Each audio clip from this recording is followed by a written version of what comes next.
Mike Tyson versus Roy Jones Jr. Magandang araw mga pre, mayong adlaw po sa mga Bisaya diha. Sa videong ito muli nating sulyapan ang top 10 knockout highlights ng dalawang boxing legend na to, Mike Tyson versus Roy Jones Jr. Pero kung bago ka pa lang napadaan sa aking munting tahanan, pasuporta naman, pindutin mo lang ang subscribe at notification bell button, palike na rin ang video para updated ka sa mga bago kong uploads.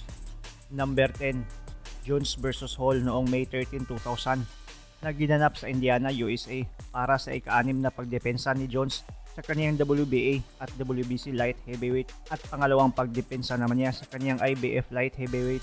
Dalawang beses na tumba sa round 1 pa lang pero umabot sa 11th round ng laban at tinapos via TKO. This isn't competition anymore.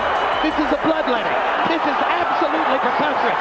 Richard Hall should not be taking these shots. Thank God. Thank Roy Jones to stop the fight.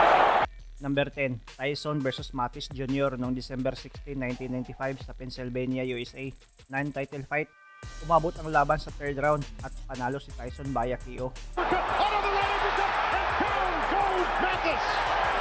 He stepped back and did it again, stepped off and around and ripped that uppercut to where Mathis was ducking right into it. 9, 10. He didn't beat the count. Number 9, Jones versus Griffin sa rematch noong August 7, 1997 na ginanap sa Connecticut, USA.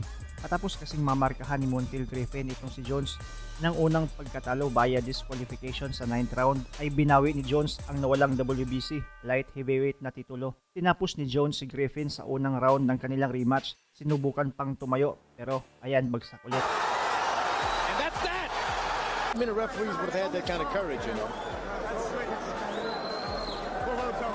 Look at the punch that finished it. He landed that flush and you saw Montel trying desperately. Number 9, Tyson versus Tillman noong June 16, 1990 sa Nevada, USA. Unang round lang ang kalaban. Halos di man lang pinagpawisan si Tyson. Sinubukan pang tumayo ni Tillman pero katawan na lang ang gumagalaw. Ang paa suko na. 4. The count is 6. It's over. Tillman will not get up. It's a first round knock. Number 8, Jones versus Garcia noong March 22, 1994 sa Florida, USA. Non-title fight. Tinapos naman ni Jones ang laban via 6th round KO. The punches Garcia, but one guy got him. This is the round James Tony got to Danny Garcia. Cannot be saved by the bell. That's the final round, and he doesn't beat the... Number 8, Tyson versus Bruno noong March 16, 1996 sa Nevada, USA. Para ito sa WBC heavyweight title. Standing KO ang kinalabasan sa laban sa 3rd round at nakuha ni Tyson ang titulo. It's going to be stopped. It's over. Bruno's lost his title and Iron Mike is champion all over again. Number 7, Jones versus Thornton noong September 30, 1995 sa Florida, USA. Para depinsaan ni Jones ang kanyang IBF Super Middleweight title sa ikatlong pagkakataon. Bagsak sa 3rd round. Bumangon pa at ginamitan agad ng ulti ni Jones. Di nakatiis ang referee at tinigil ang laban. Panalo si Jones via 3rd round TKO. That's it. And do it. Number 7, Tyson versus Frazier noong June 26, 1986. Non-title fight. Nakatulog ang kalaban sa ulti ni Mike Tyson sa unang round pa lang. Joe Cortez moves in to have a look. And he's going to stop the fight.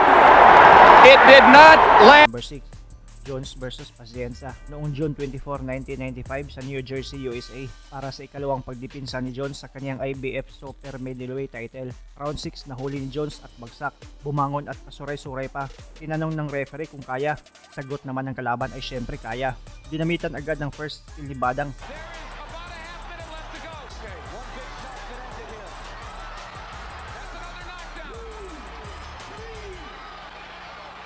Very big concern about his health and safety here because he's tired and he is wide open.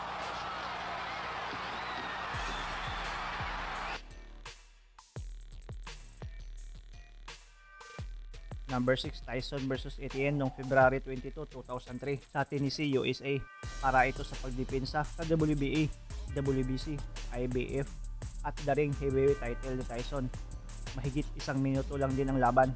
Tinapos ni Tyson via first round TKO. It's 7, 8, 9, and 10. He knocks him out in the first. Number 5, Jones versus Stackhouse noong January 31, 1991 sa Florida, USA. Non-title fight ito. Hanggang unang round lang ang kalaban. Unang skill pa lang, bagsak na, bumangon at sabi pa niya sa referee, kaya pa ref, huwag mo na akong bilangan. Kaya ginamitan agad ng ulti ni Jones. Bagsak ito at parang nahihiya ng bumangon. Sweat coming into this opening round. And with the young Tiger fast starting like Roy Jones is, this is over. Number 5, Tyson versus Carl Williams noong July 21, 1989 sa New Jersey, USA. Para ito sa pagdepensa sa WBA, WBC, IBF at the ring heavyweight title ni Tyson. Mahigit isang minuto lang din ang laban. Tinapos ni Tyson via first round TKO. Cold in the first round. Is he going to count him out or let him go on? He's done well to get up. No. Number 4, Jones versus Brannon noong October 4, 1996 sa New York, USA para sa ikalimang pagdepensa ni Jones sa kaniyang IBF Super Middleweight title. Unang round pa lang, nakatikim na ng ulti ang kalaban. Nakaabot sa second round, maraming stock na si Jones kaya di na nakabangon sa mga ulting pinatikim ang kalaban. Second round TKO ang kinalabasan. In there now. Ron Lipton watching as Roy Jones tattoos Brannon. And then Jones says, look, you want more? Okay. A convincing case. Number 4, Tyson versus Buta noong January 16, 1999 sa Nevada, USA. Non-title fight ito. One punch KO ang resulta sa first round. A beautiful right hand. Down goes Botha. That's all it took. One shot. He may not get up. Botha stumbling around. 8, 9. Can he make it? It's over. It's over.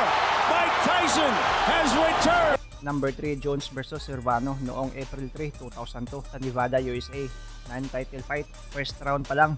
Wala pang items si Jones. Tapos na ang kalaban. That will finish it. Just forget about it. Art Serrano got hit with an overhand right. It's a lead right. No, it's a small jab as a rangefinder went in before it. And Art Serrano, who told me today, he thought... Number 3, Tyson versus Holmes noong January 22, 1988 sa New Jersey, USA. Para depensahan ni Tyson ang WBA, WBC at IBF heavyweight title. 4 na round lang ang tinagal ng dating champion na si Holmes at 3 beses pinatumba ni Tyson. Trying to fight back with everything he has. He's trying desperately, but this is not the same age man. He should be hanging on. Now with the right hand, the left hand. He's gonna hang on, or he'll stop the fight. Down he goes. Number 2, Jones versus Hill noong April 25, 1998 sa Mississippi, USA. Non-title fight. 4th round lang tinapos ang bakbakan nang mahuli sa tagiliran ang kalaban. Давайте посмотрим, как это было.